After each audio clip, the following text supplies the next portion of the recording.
Hi, this is Pad from TeamMe.com.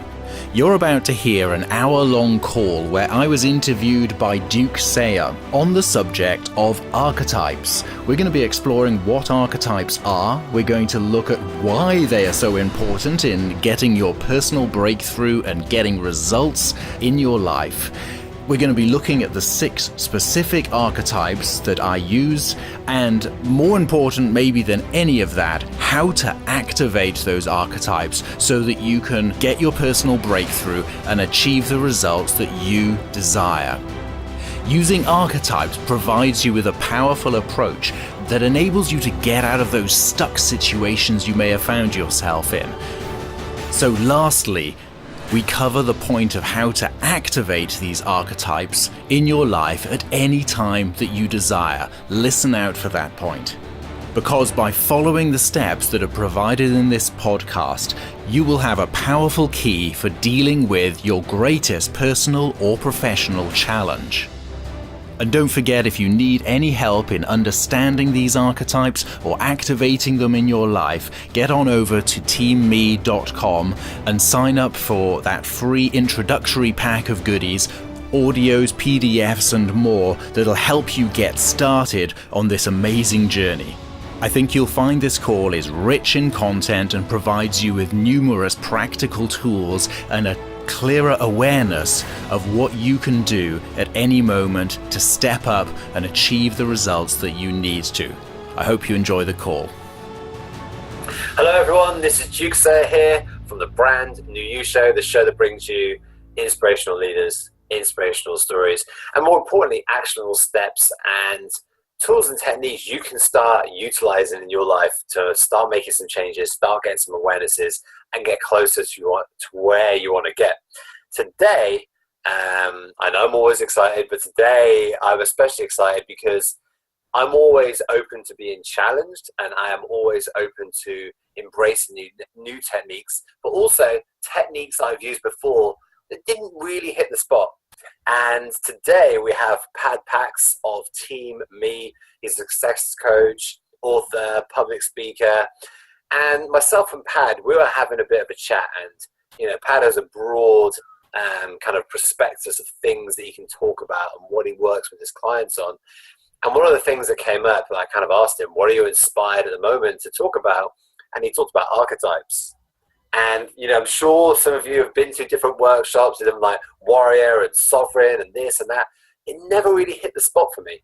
But when Pad started going deep on some of the stuff he's going to share with you today, I started to get excited. I was like, right, Pad, we got to talk about this. I want you to go deeper than most people have ever heard and really kind of actualize how it can be used. So that was the longest introduction I've ever done. Pad, welcome to the show. Thank you very much. Great to be here.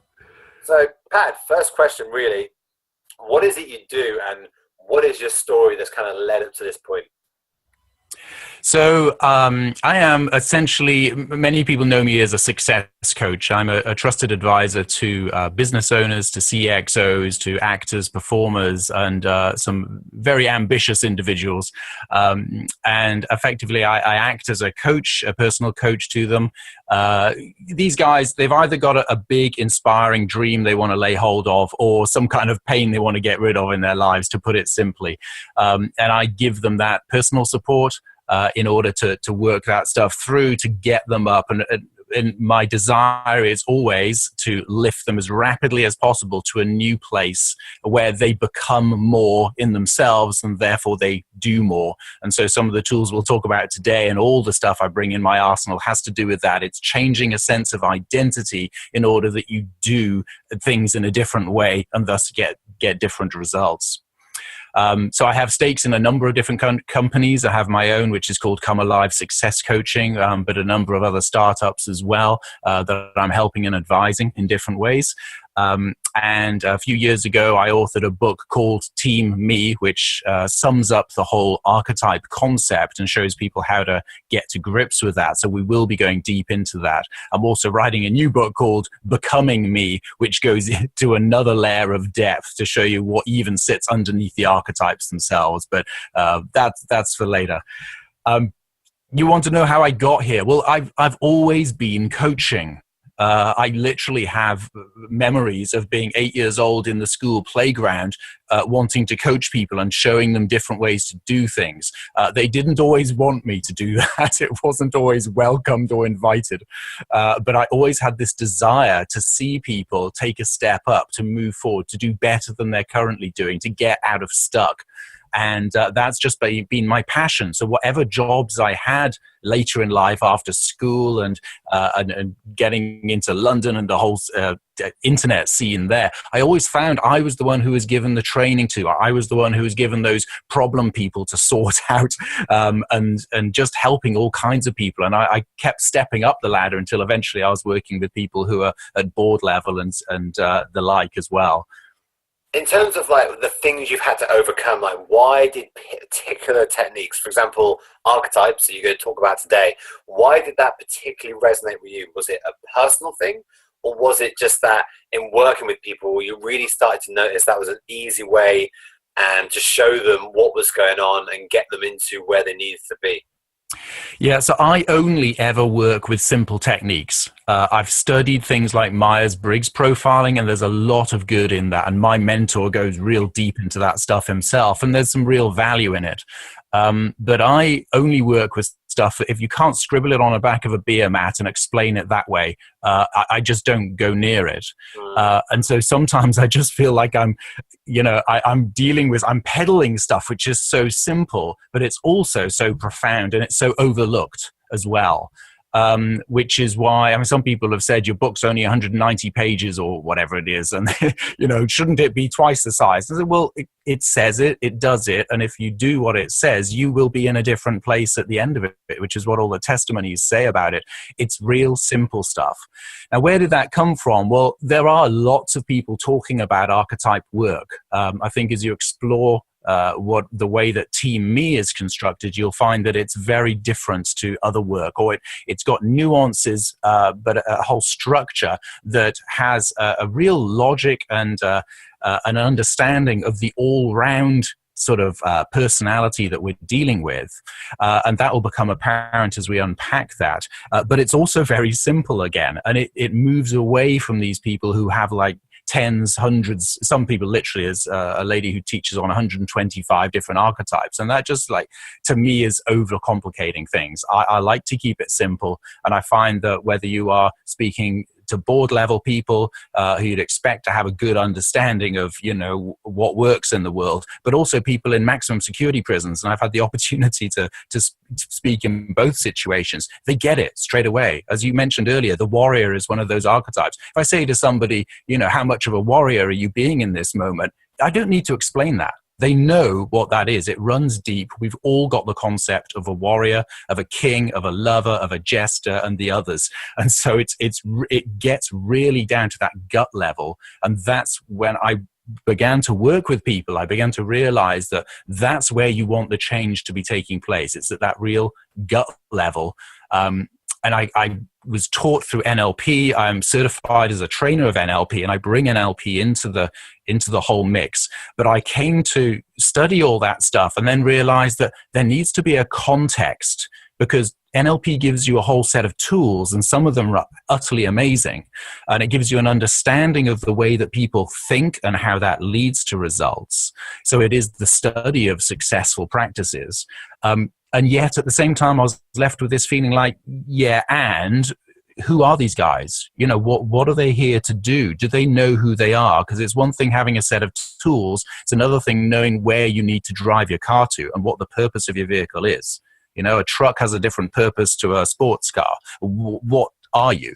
Which type are you? If you don't know that, you may have your tool set. You may be able to fix an engine, but that's actually not really the purpose that we're dealing with. It's got to be more than that. And so that's why I ended up working with archetypes. I settled on this, I studied this, I adapted it, and I came out with a new model because of the interactions I had with people that, for me, really sums up what makes us tick at that deepest level and is very, very easy to communicate and activate in people.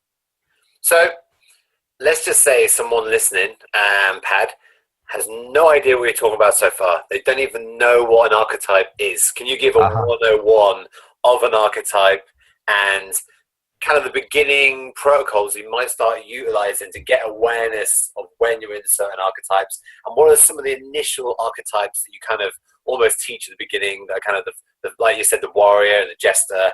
Yeah, what are the kind of first ones you come across? Yeah, okay. Well, I mean, to start with, what are these archetypes? They exist very deeply in our unconscious as well as our conscious mind, but they're largely unconscious to start with. So I say two things about archetypes. First of all, they're deep, and second of all, they're everywhere.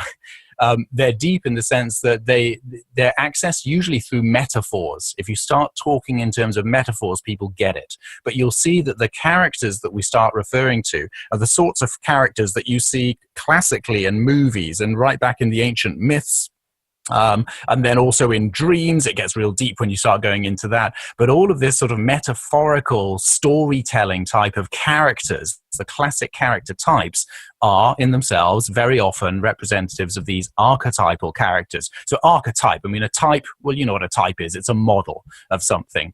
And the arc bit just means it's an overarching, it's kind of over everything. It's something that we all recognize, which leads us to the second point. They're everywhere. Archetypes are universal. They're recognized by every race, every culture, every creed, every language, every geographical location. And this has been the case throughout history. You could talk to a Roman or a Greek warrior and they would know what these archetypes are about just as much as you could to a New York cabbie or something. They would all get them. So I just simply refer to them as characters. There are all sorts of psychological ways of defining them more succinctly, but to me, it's a bunch of characters that we all recognize, and this is the next step, is that they all actually do reside in every one of us. It's not that somebody is a warrior and they don't have any of the sovereign in them or any of the sage in them. We've all got a mix of all of these characters within us. So, to anchor this, I only work with 6. The sovereign is the first, which is like the king or the queen. So if I say to you, how much today have you been operating like a king or a queen? And you might say, well, most of the day I wasn't anything like that. But actually at that moment, yeah, I was a bit like a king. I was commanding, I was decisive, I was telling the team what they needed to do, I was establishing boundaries in certain situations. Yeah, I was, this, and it felt like this is my realm, this is my area of control, like my little kingdom. Yeah, I was acting like a king, I was acting like a queen. And so that's the sovereign archetype expressing itself in your life. The other one, which is classic, we've mentioned so many times because it's so accessible for people, is the warrior. So the warrior is the one who actually uses force in order to get stuff done. And it doesn't mean that they are uncaring about people, but sometimes they do push people out of the way in order to get the mission done because they are mission obsessed. They are obsessed with finishing the job. And we could go deeper into that side of things too. The next one I call is the sage. So this is like the philosopher or the intelligent guy, the logical one. So you classically see this in movies like Mr. Spock in Star Trek. He's an absolute sage. Logic and reasoning guides everything that he is saying. You can't really pull the wool over the eyes of this guy. He's just looking at the evidence and analyzing and coming out with a logical conclusion, which is rational and sensible. So those 3 together, now later I'll unpack, those 3 actually form a little group. But there's another group as well. The mystic is the next one. And the mystic is that kind of dreamy character. They tend to have a lot of belief, a lot of faith. It doesn't necessarily have that scientific backing to it that the sage would look for. And they do have this sort of charismatic sense about them. And they're the sort of people that others follow because they speak about a dream. They speak about a hope and a vision for the future. So vision is very important to the mystic. But they also have a strange belief that everything's working for the good. They have a way of giving people hope. And inspiring them in that way. Then we've got the lover. Now, this isn't just the kind of Romeos and Juliets of the world, the romantic types, although it does include that. It's the people-centric person. So it's a caring type of person. And we could go deep into those people, but they don't care so much for logic. They don't care so much for getting things done as long as they're connected with people. So we can unpack that a little bit more later. And the last one is the jester. Now, everybody's got a little bit of jester inside of them, some more than others. And the jester is the absolute opposite of the sage in the sense that they want to take light. They want to make fun of things. They are fun loving, and they get too bogged down if you start talking too much logic and rational stuff, and if things just go on the same. They want to break that up. They want to tear that up a little bit and inject a bit of humor, take things lightly, and they're colorful characters. So that's the 6. Now, there are other archetypes. I recognize other archetypes, especially when you talk about the development of people from birth right through to their dying days. And there are different ways of looking at them. But what I've found in performance improvement is working with these 6 is more than enough for us to actually get the change that we need. And so the others, I recognize them. At times I'll move into different archetypes, but actually you can do so much with these 6 that I very rarely have to go into other space. Question, Pat, and I hope this isn't too early in the conversation. Go for it. Is it a case, and is there any, maybe you'll say there is no need for this, when you're working with someone. So for example, I'm just kind of looking at that. Is it a case of maybe the mystic, the lover is a bit more feminine energy, the warrior, the sage, maybe a bit more masculine energy? Does it really work like that? Can that be applied? Does that really give you any insight, or am I just talking a load of no needed? No, it's definitely true that there's a degree to which this takes place. Now, I would say that actually the simpler way of looking at it is not so much masculine and feminine. It's more to do with what would classically be called left brain and right brain thinking. Mm-hmm. So the top 3, the sovereign, the sage, and the warrior, are left brain thinkers. They are rational, procedural, logical characters. They are led, first of all, through their cognitive processes rather than their kind of heartfelt processes. Yeah. And because of it, of course, they can be creative, but it's the other guys, the more right brain thinking, the mystic, the lover, and the jester, who are much more of that creative sort of bent. Yeah. And so if you look at Tony Robbins, although I ought to credit Dr. Schindler with the original list that Robbins doesn't talk about, but human needs. We talk about the human needs. Yeah. He brings in certainty and variety. Well, the top guys, the left brain crew, are the guys who go for certainty first. And then variety may pepper it later, but certainty is their desire. Variety is the realm that the lover, the mystic, and the jester always focus on first of all. So that's just one simple way of dividing between the two. Yes, it is true that male kind tends to focus on the left brain thinking a little bit more as a overgeneralization, but there's some evidence for that, isn't there?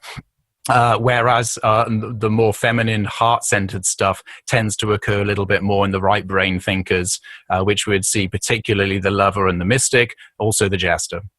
Okay, nice. So you've just given us a breakdown of the kind of 6, easy to root main archetypes that people can start using. So now you've got the archetypes. Where do you go from there, Pat? Like, what can someone start doing? What questions can they start asking themselves, and how can they start using them?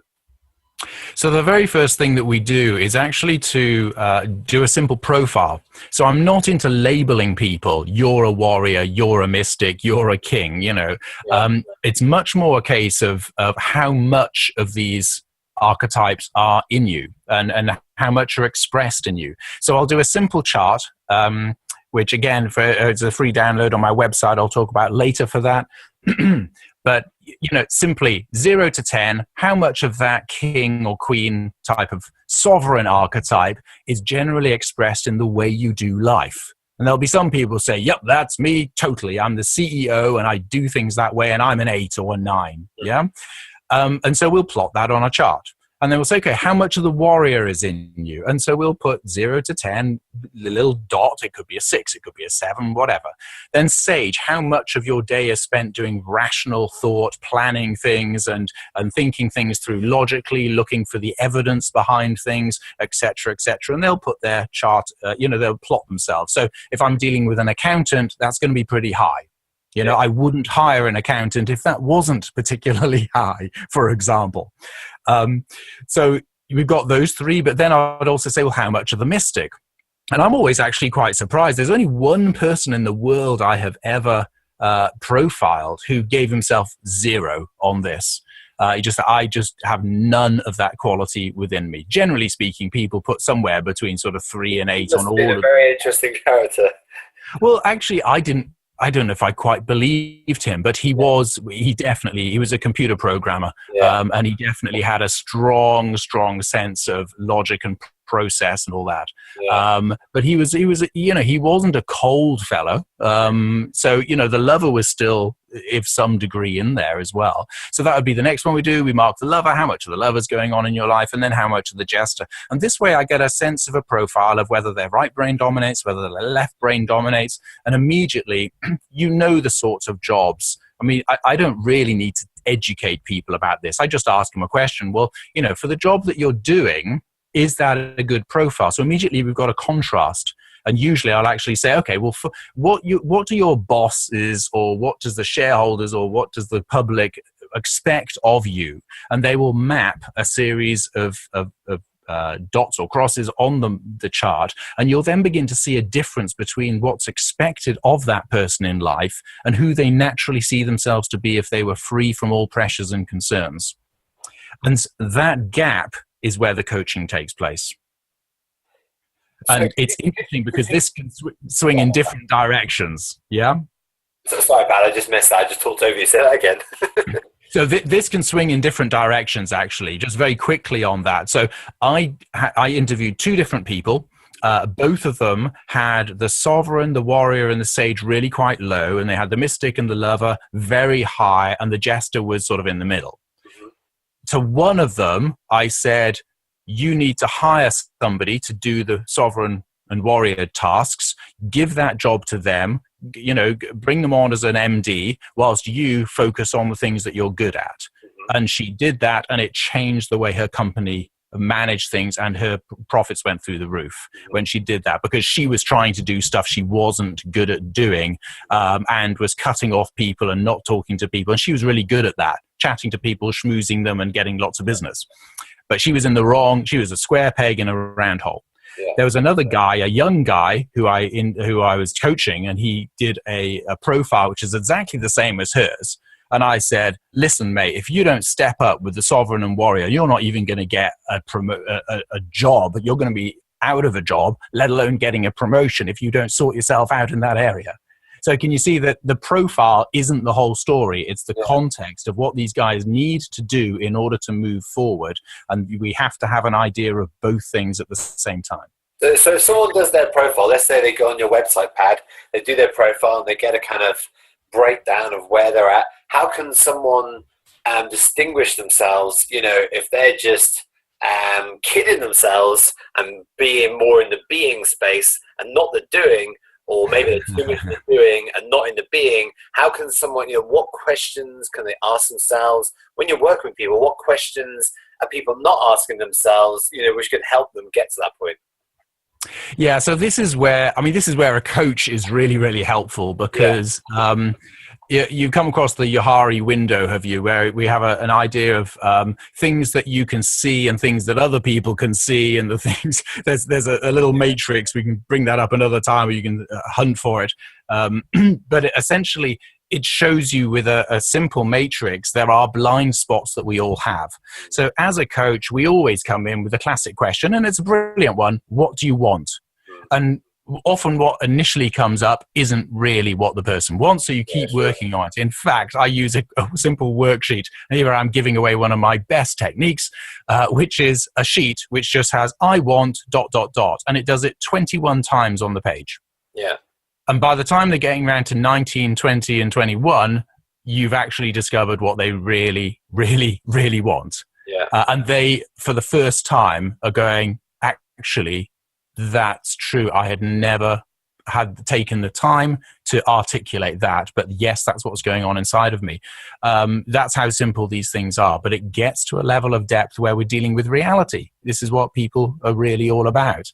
So that's the point of dream that we start working with. With this guy, it took a while for him to realize that he's saying, yeah, I want this, I want that. But he realized that unless he stepped up with some of these characters, particularly basically the sovereign and the warrior, he was never going to get there. He was just dreaming. Whereas the woman that I dealt with, who owned this property company in Portugal, what she had was evidence that the mystic and the lover for her that were really strong bore fruit when she did spend time doing that stuff. And that was the difference between the two. So the simple questions is, yes, work on what it is you want. To start with, the guy would start coming out, yeah, I just want to carry on dreaming and the money come in. Yeah, well, dream on.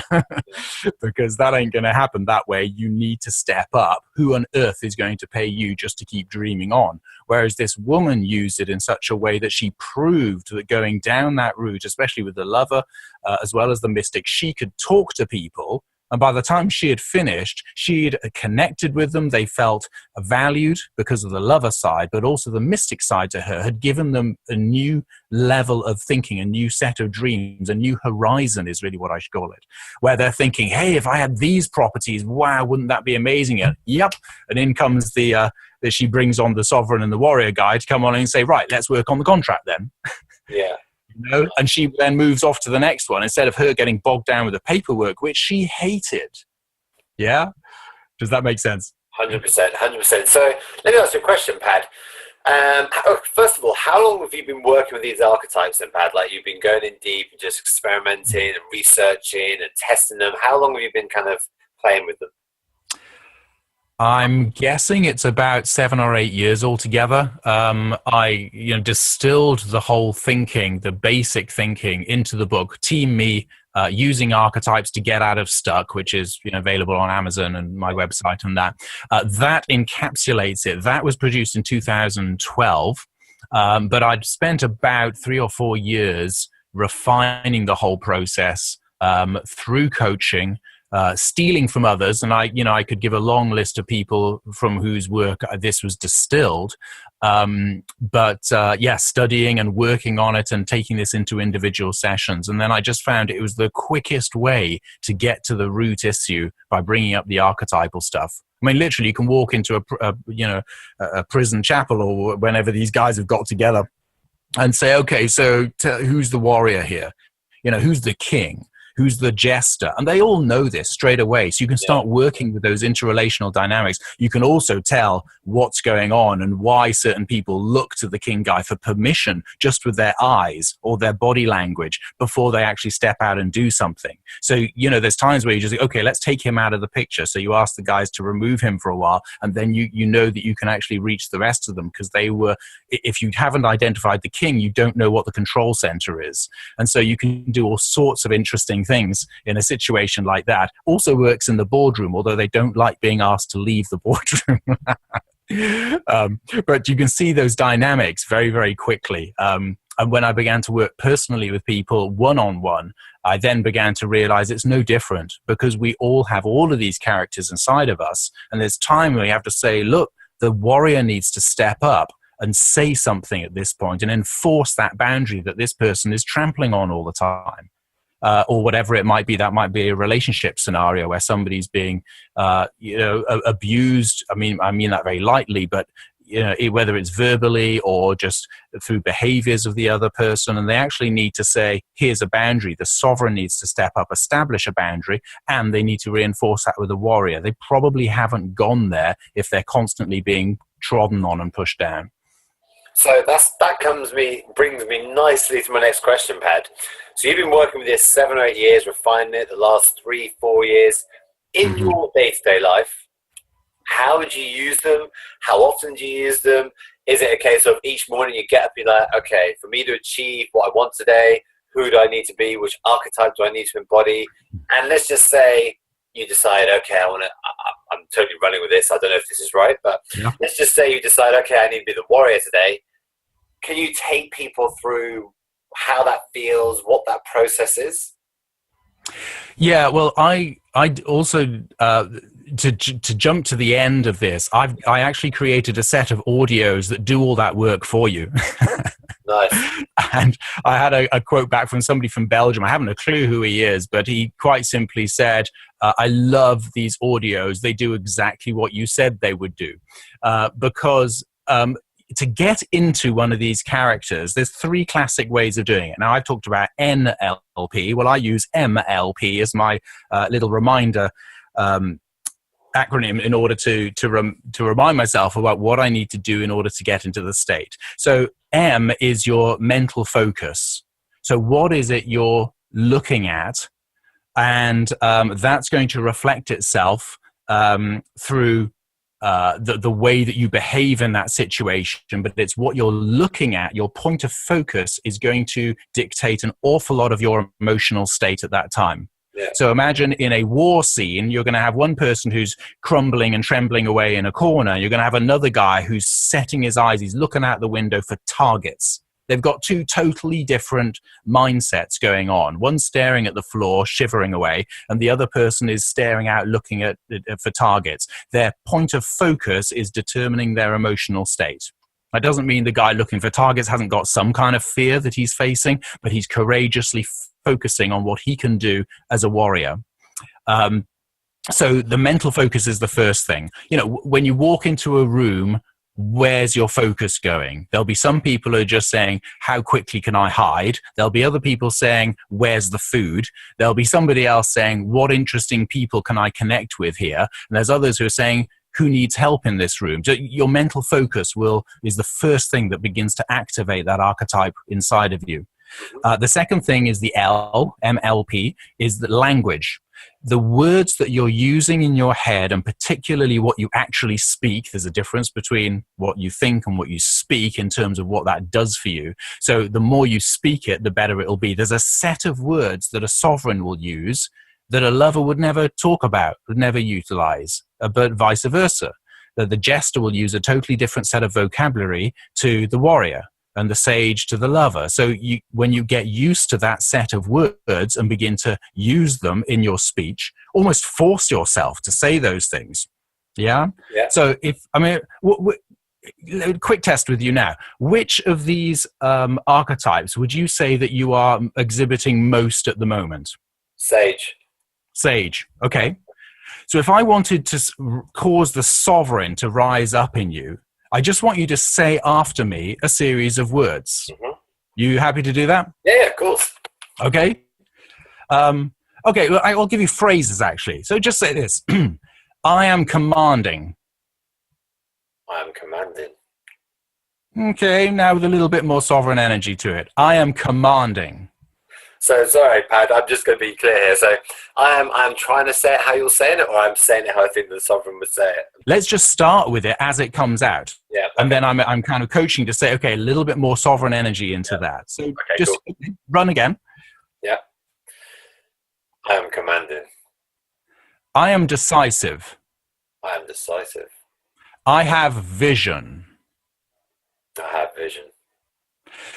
So you can see that you've got a few phrases there that at the moment you're speaking it from where you are at the moment. Mm-hmm. Yeah. So let's take this a few more steps. Okay.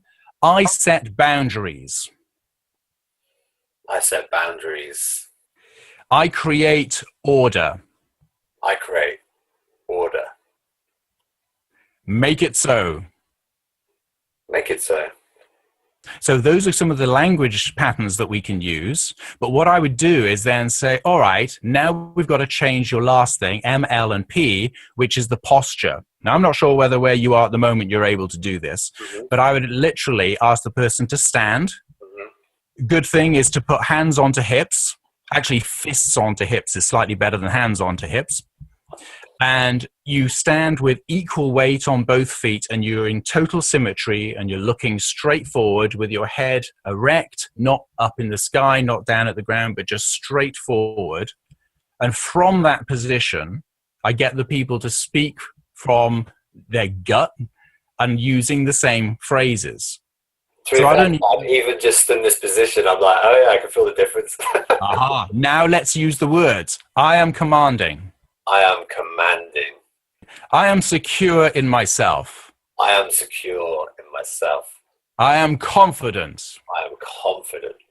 My team will follow me. My team will follow me. I love order. I love order. All good. I will empower you. I will empower you. And we can go on and on. Yeah.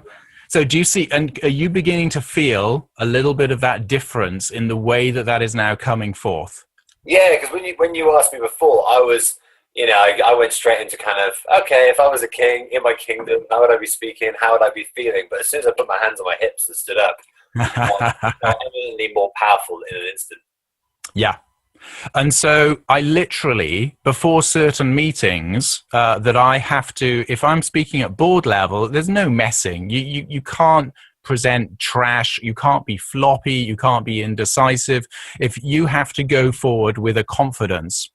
And naturally, that's not there to the degree that I would need it in myself. That's just not where I'm much stronger on the mystic. Really. And I come much more from that lover place as well. But if I need to bring something forward, which is a decisive, sort of clear, and I've got several meetings coming up I need to do that for. But even today, I was speaking to a director of a company, and I knew that she would have some concerns about it, or she could have a number of concerns about things that had been happening over the last few weeks and could bring them up as issues. But I actually immediately, I had to prepare myself beforehand, imagine the meeting ahead, and I was asking myself primarily, who do I need to be? Not first, what do I need to present, but who do I need to be in order to win her confidence?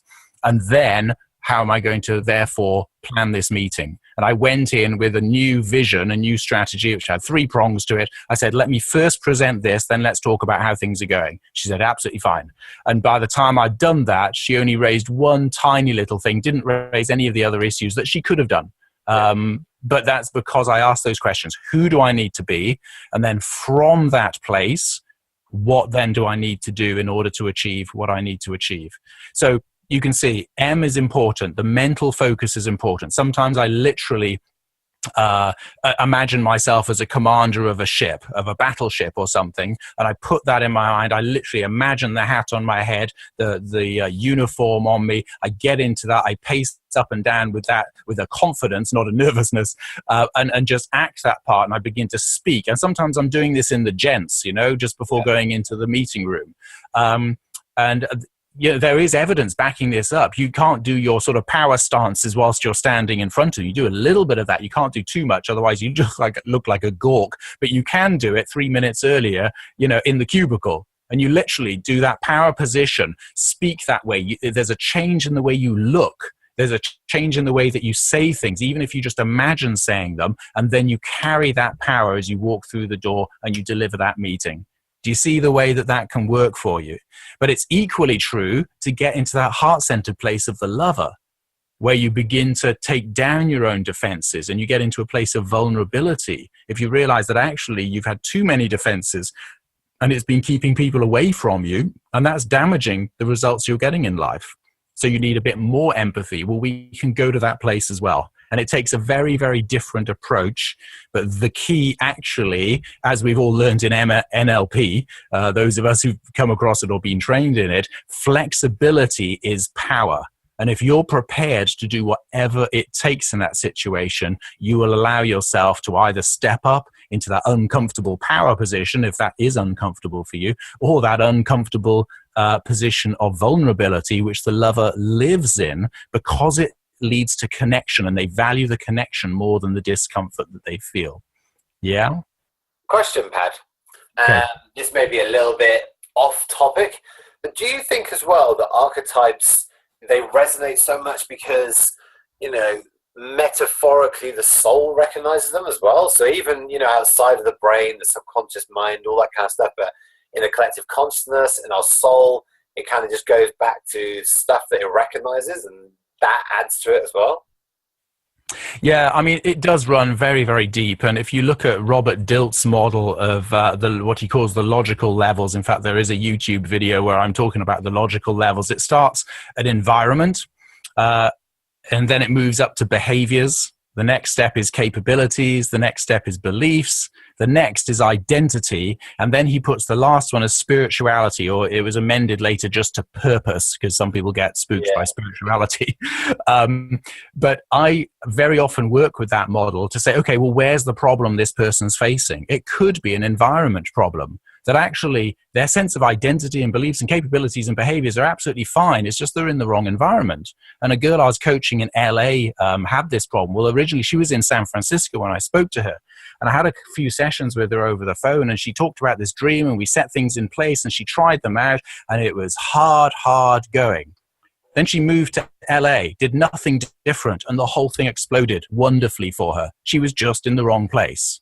Everything else she had was great. So I'm going around the houses here, but the archetypes, I believe they at least operate at that level of identity, which has to include the soul. It's not just a body thing, or even, well, what is the soul? I think it's the mind, will, and emotions, actually, but we could go there. But I do believe there's also a layer of spirit, which is another thing again. It's a different level. And do archetypes exist at the spiritual level? I believe they do as well. I'm quite cautious on that because there are people who promote spiritual archetypes that I would never have anything to do with. and so I go lightly into that territory. For most people, I usually miss it out completely, to be honest. But for those people who want to go a light touch with that, that's fine. For those people who really want to go deep, I have to have an agreement with them about the what I value and what's how that's important to me as a matter of faith, because there is a lot of weird stuff out there. And I usually say to people, if you want to find out about archetypes, do not type it into Google. You will get totally confused, and you will get all sorts of stuff coming your way, 90% of which, ooh, that sounded heavy, didn't it? A lot of it really actually is, some of it is profoundly dodgy to me. Not just unhelpful. So I'm just saying, okay, so I'm here to promote what is characteristics within us that are very different, as we've explained. They're very different personalities and characters we're talking about here, but I always focus upon the mature, healthy, beneficial nature of each of these archetypes. Now, if you want me to talk about shadow archetypes, we can go really deep on that, because there are shadows to every one of these archetypes. Carl Jung, when he originally started formulating his ideas of archetypes, originally just came out with the concept called the shadow, which was like a satanic figure, a demon figure, saying that every one of us has got that dark side to us.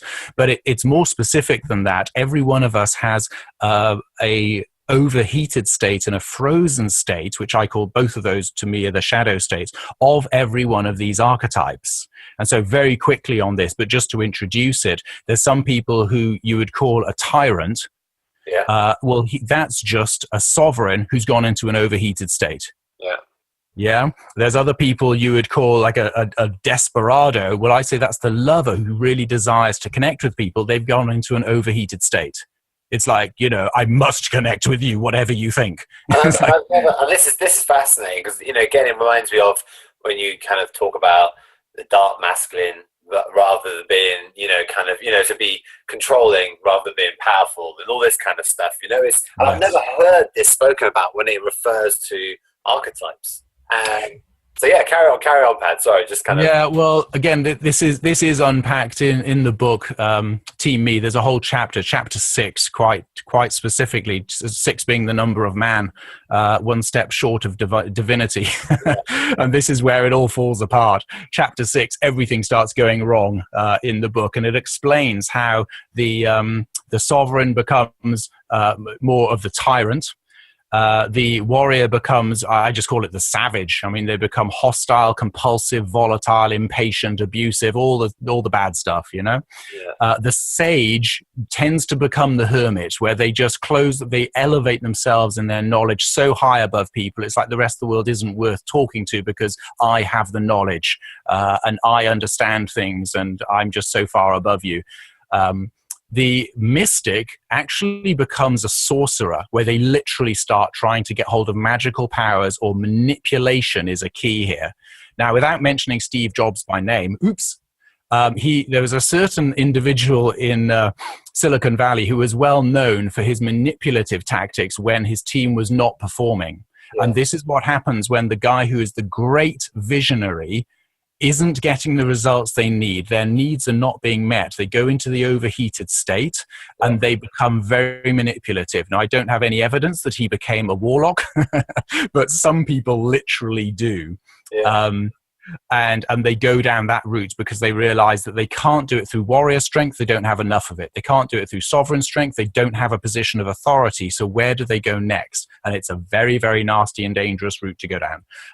But hey, the lover becomes the desperado. It's like an addict to love, an addict to connection. The jester just becomes the idiot. They're spiteful, they're mean, they use humor to tear down, they're sarcastic, and they become totally distracted and flippant. They can't take anything seriously. So all of these are overheated states. My book then also talks about a frozen state to every one of these as well, where the individual totally implodes and loses all of their strength. And I'll give you just one example on this. Do you remember the film Gladiator? You saw that? Yeah. Classic film about the warrior archetype. Absolutely brilliant. There's good sovereign archetypes in there as well to look at, and the lover archetype and all sorts of other ones going on in there as well. But the warrior is the key fella. Maximus was the gladiator, but he was the warrior type. But what happened to the guy who just defeated all of the German armies, got rid of the last of the tribes, brought them under submission to the Romans? I'm not saying this is a good thing, but he did his warrior job well. The emperor was ever so pleased with him. He was the general of the commanders of commanding the armies of the north, so he had this massive remit. And then the emperor's son issued a death threat, or more than a threat, an execution order to him and his family. He goes down to try and get to his family. What happens? He misses the boat. They're dead by the time he gets there. Horrible thing to happen. But the interesting thing is, what happens to the guy who is the ultimate warrior at that point? He totally implodes, and he doesn't even stop a bunch of slave traders picking him up and chucking him into a cage. Yeah. He becomes a slave. And this is what happens with the warrior. Well, more specifically, it's a victim. The warrior becomes the victim. The sovereign actually becomes the slave, where instead of being the commanding one, he is commanded. And so every one of these has a negative side, and that kicks in. As I'd mentioned, the overheated state kicks in when the individual, if their needs are not being met, they go into the overheated state. But if they have tried their best shot with their archetypal strength and it fails, at that point, they very often, rather than pick themselves up and say, right, let's try again, they'll do that a certain number of times. But if they've given it their absolute best and it still fails, they sometimes then implode and they just don't try. And it's an interesting thing to counsel people who've got to that stage where you know that actually they've got that sovereign energy in them. It's not because it's weak, it's because they have switched it off. And so it's a very different thing to get to that real heart-centered coaching and counseling sort of situation. Sometimes I don't know the difference between coaching and counseling. I'm supposed to. I'm trained in this stuff. But actually, there's a fine line between the two. And it's a deep place to go to, but the rewards can be remarkable when you're working with people in that state and helping them. I've worked with rape victims. I've worked with divorcees or pre-divorcees and all sorts in those situations. And so to see them reawaken that part of them which they had shut off is a remarkable thing. And this is why my coaching practice is called Come Alive. Ultimately, I'm helping people to come alive the best that I can. And just to give a recap then, Pad, so just some examples of, because I'm sure now having listened to this, many people listening will be kind of getting it, and it's starting to slot into place of how it shows up. So just to give some kind of finishing examples of, in your average day, let's just say the average person, most people listening to this podcast are self-employed business owners. The average person get up, they go and do their thing for their business. Maybe they have some meetings, maybe they have a networking event in the evening, that kind of thing. How might they use each one and, kind of step into it, and how might it function in kind of real life? So the question is, and you said this earlier, I would say that is a perfect approach. You need to say to yourself, okay, this is what's in my diary for today. And assuming that you've made some good choices to get that stuff in your diary, then the question then is, well, who do I need to be for these hours of the morning in order to do the best job that I possibly could? And it could be that you need to get into sage mindset. And if you're much more of the sort of right brain type of character naturally, and you just want to give yourself all that variety all day long, and you want to read and learn instead of doing business, then the thing to do is to train yourself just little bit by little bit to say, look, if I can just step a little bit further into this than I naturally would, I'll give myself a break for variety at 10:30, but between 9 and 10:30, just 90 minutes, I'm going to blitz this one particular thing. I'm going to make it my entire focus, just like a sage would. I'm going to look at the evidence. I'm going to make logical decisions. I'm going to crack this accounting thing or this finance thing or whatever it might be, think the thing through without emotion getting in the way. And I'm just going to look at it from that angle because that's what the job requires. And there's nobody else to do it. So I'm going to do that. And I'm going to take a step further and just play with it and see. You may find that that completely exhausts you. Well, your choice is, well, do you keep working and building that muscle? If when I speak to my personal trainer, I say, yeah, but my triceps are really weak. What's he going to say? He's going to say, oh, yeah, that's fine. Just keep them that way. No, he's going to give me a series of exercises to build the triceps.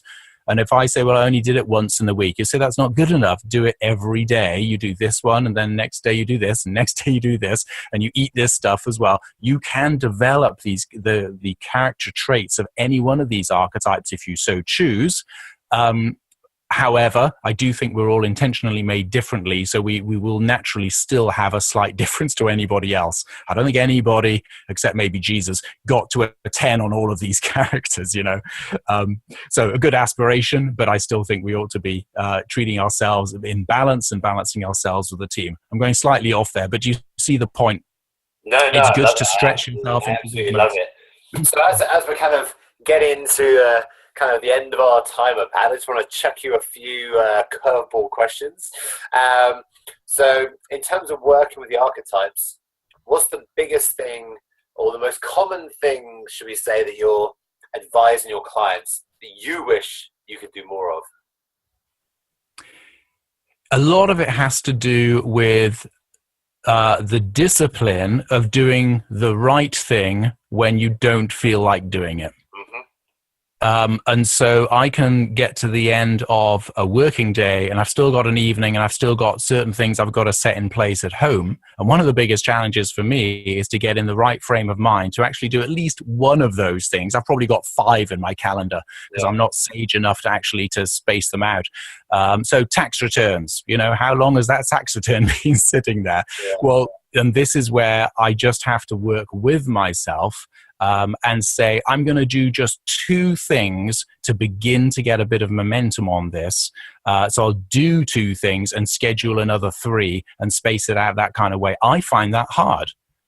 Naturally, I just want to say, I've spent the whole day, I'm working with people, my voice is shot, I'm depending on how deep you've gone with people, because sometimes I literally feel in my heart, this is the lover thing, I connect so much with people when I'm working with them that I come away and my heart is actually aching.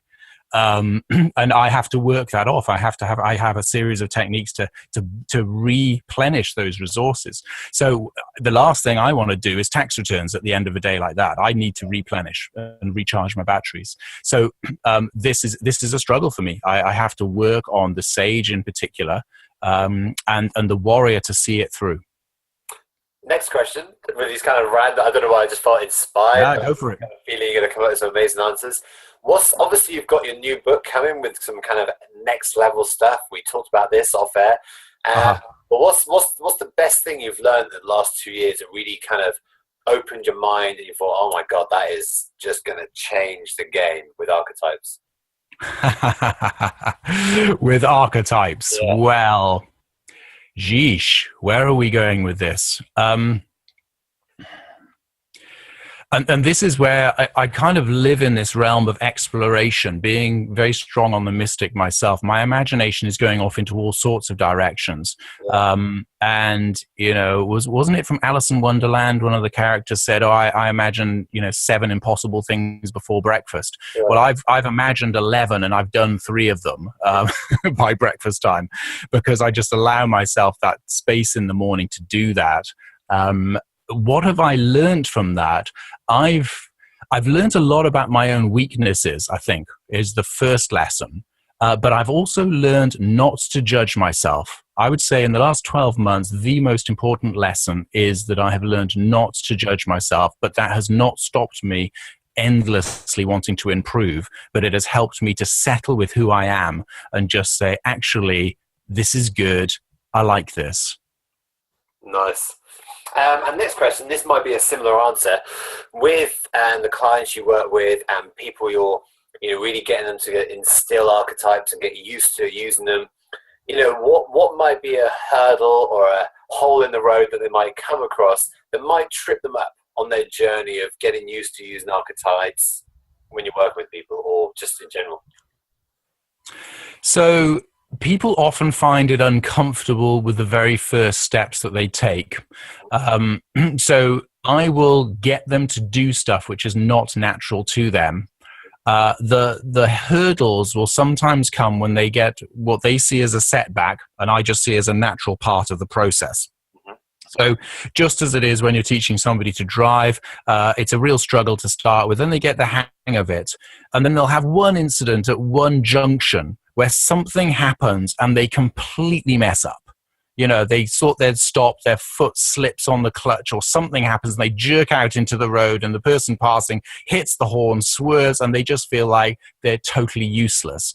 The same thing can happen with the whole archetype thing. They stand up on stage, they've been rehearsing the sage and the sovereign to speak commandingly from up front, and then their voice just dries up, or they say something really stupid and they just judge themselves for it. And I think that it's back to judgment, isn't it? It's that hindrance that can sometimes come, they trip up, and at that point they have a choice, and it's full 6 times, get up 7 is the lesson, of course. But very often people find that really quite difficult to do, especially if it's been very public and there's been a load of criticism publicly about that situation. Is just to say, yeah, okay, I messed up, now let's make something good come. And doing that is a challenge. Especially if people have stretched into an area they don't feel comfortable with, and they can sometimes then revert. And this is where the shadow thing can come in very, very strongly, the frozen state. And that's probably the hardest one to deal with, but it can be done. It just takes time, and it takes some loving attention and encouragement to be able to get back up on your feet. So just to remind everyone, Pad, what's the name of your book that's currently out? So it's Team Me. So not to be confused with a certain Norwegian indie band who are actually embarrassingly good. I like their stuff, but there's Team Me. But if you put in Team Me and Pad, that will get it, or Team Me and Archetypes, and that will separate out all of this stuff. So there's the book was titled Team Me, Using Archetypes to Get Out of Stuck, which is the primary message. I don't know when people are listening to this, but later in this year, we will be launching Becoming Me, which is the sequel to this, where we go into this deeper level, which actually, shall I give it away? It's Give us a taster. Give us a teaser. A little teaser. Okay. So actually, let me tell you about the Team Me book. I started writing the teaching, and then I realized that the much better way of conveying this stuff is actually to write it more as a story. So I ended up writing a chapter of a novel, which is all around a character called Sappler, who is a young prince who suddenly was thrust into the role of being king. So it's called The Legend of Oakenthor, and it actually centers around the king and his advisors. And each of these characters, these archetypal characters, is depicted in the story, a bunch of others, but it's centered around these guys and how they interact with each other. So you go from a novel into teaching, into a novel into teaching with every single chapter. And that same story then continues into this new book, Becoming Me, where we actually look at 3 forces which undergird all of these characters are actually subservient to the most fundamental life forces that define us and our identity, which is, and it sounds trite when you say it, but the book will unpack just how important it is, vision, mission, and values. And I show how important those, it's like 3 life-giving streams that exist inside each one of us. Whether you call it your soul or your psyche, I don't care. But it's an amazing exploration. I started writing that book 12 years ago. And having gone through Team Me, it now takes on a totally different dimension as regards how those forces really help us to get clear on who we are and what it is we're here to do, and then to go off and do it. So it's continuing the novel, which goes into new directions. It unpacks a whole load of new teaching. The book is currently, and it's still being worked on, twice as thick as Team Me. So it shows how we're going deep. And I'm drawing not just from 12 years of knowledge, which is when I started writing it, but nearly 40 years of knowledge now, because it goes right back into all sorts of stuff that I learned way back when. It's all the best of my stuff all put together. That sounds like a real plug, doesn't it? Do you know what, Pat? It's fine. It's fine. I'm cool with it because it comes with passion. It comes from the heart. And genuinely, I'm going to get your book. I'm excited to, I'm now feeling excited. I'm kind of seeing all the intricacies and the nuances between, how I apply my coaching and kind of define, for example, soul themes. And I'm like, okay, that could be kind of categorized into that. So for me, it's just another angle. And I'm sure everyone who's listening, guys, I would say, just start asking the questions. Everything that Pad's been talking about in those moments, question. We all know these characters. Just start applying them, question what they do in those situations, and use them to get out of those situations where you feel stuck, and then start using them to start making yourself feel empowered. Pad, it's been an absolute pleasure. Finally, where can people find you? What's the name of your website, social media? Yeah, so best thing, the website links to all the social media. So if you just go to teamme, all one word, .com, teamme.com, that'll get you to the website, and you'll find a whole stack of stuff there. What I'm going to do for your guys only, Duke, is to set up teamme.com/exclusive. And that's going to give people the opportunity to sign up for some unique stuff, which I haven't yet released to the rest of the world. I may do one day, but it isn't there now. And it's going to include a full audio of an interview that I did with my mentor. He became my mentor. He's a guy called Floyd Woodrow, and I interviewed him because I wanted to interview a series of people who are exhibiting these archetypal qualities. He was a major in the SAS. Yeah. And he is now he now got several companies of his own. He's doing a massive educational program which is taking the UK by storm, and I think it's going to be global. It's remarkable teaching that he's putting forward. He's become my mentor in the last 6 months, and I interviewed him about the warrior spirit and what it meant for him. And there's nobody I found. He's decorated with medals. He's from the SAS. He knows what he's doing, but he's now applying that into business as well. And he's very, very strong on that warrior spirit, of course. So that interview is going to come in free as a whole bunch of downloads for your guys only at the moment. Awesome. Appreciate it. And just finally, Pat, do you just leave a final kind of inspiring tirade, whatever you want to do, just on where people might be at, what the voice in their soul, their emotions, their head might be saying right now, that if they're thinking or feeling this, archetypes could be for them. So if you're finding yourself stuck in any kind of situation, it might be in a relationship and you're stuck. I was there at a time I realized that I needed to step up in the sovereign.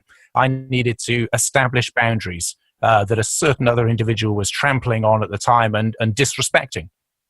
I needed that to set a boundary, and that's a sovereign thing. I had to understand the sovereign in order to set boundaries and then begin to enforce those through the warrior. If I hadn't understood the archetypes, I wouldn't have had the strength to do that or the understanding about what the issues were.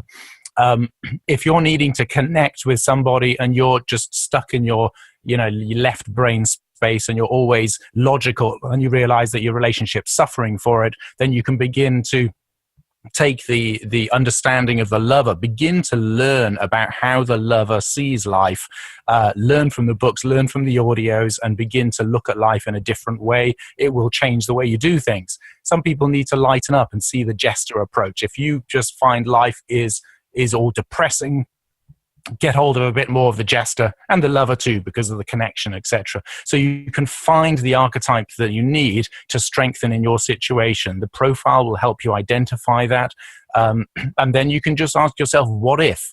And give yourself the permission to stretch yourself into other characters that you've never tried before. That's the real key. Become flexible, and you'll find that things that were a real challenge in the past, bit by bit, you will find that you can overcome them.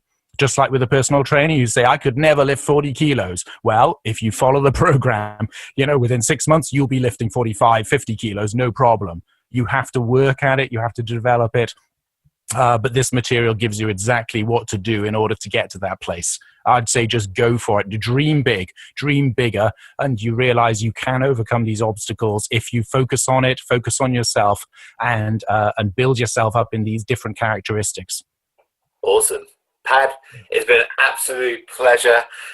So lovely to have you on the show, and I'm just excited just to get on now and just start infusing archetypes into what I do and start applying it. And I'm sure lessons will be fast and furious. So I'm looking forward to it. Thank you so much for being on the show. I'm sure we will connect again soon. Everyone, thank you for listening. Please apply what Pad has been saying. Let me know how it's been influencing your life. Please comment. Check out his website, especially teamme.com/exclusive. Check out the bonus content that Pad, he just sprang it on us. We're very much appreciative. And we will see you next time. This has been the Brand New You Show. Thanks for listening. Well, I hope you enjoyed that hour-long call. If you made it this far, then clearly you're interested. So look, here's a question for you. Which of the 6 archetypes do you feel that you need right now in order to overcome your greatest challenge? And do you remember the specific steps that you need to take to exercise and activate that archetype in your life right now? If you're beginning to grasp just how powerful this whole concept of archetypes could be for you right now, and you're interested in understanding more, or having some of the specific tools that will help you to activate those archetypes in any given moment, then get on over to teamme.com/products. You will find an array of audio downloads, PDFs, books, and other materials that will help you significantly move yourself forward on this journey.